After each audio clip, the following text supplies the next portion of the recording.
আপনাদের সঙ্গে আমি কিছু জগদ্ধাত্রী ঠাকুরের মুহূর্ত শেয়ার করেছি। আপনাদের যদি ভালো লেগে থাকে তো প্লিজ কমেন্ট করবেন, যাতে আমি আরও আগ্রহ হয়ে যাতে আপনাদের সঙ্গে আরও কিছু জগদ্ধাত্রী ঠাকুরের মুহূর্ত শেয়ার করতে পারি। যে আমাদের এখানে চন্দননগর, মানকুণ্ডু আরও খুব সুন্দর সুন্দর ঠাকুর হয় বা প্যান্ডেল হয়, যাতে আপনাদের সঙ্গে শেয়ার করতে পারি।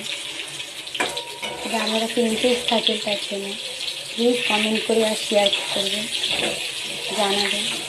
আর যেদিন আমার কিছু কথা তাতে যদি ভুল হয় যদি প্লিজ আমায় ক্ষমা করে দেবেন। আমি তো আগেও বলি, সবাই তো আর সব কিছু কথাবার্তা গুছিয়ে বলতে পারে না। তো যদি ভুল হয় আমাকে ক্ষমা করে দেবেন।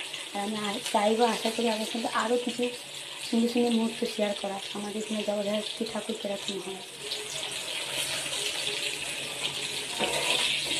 চলুন।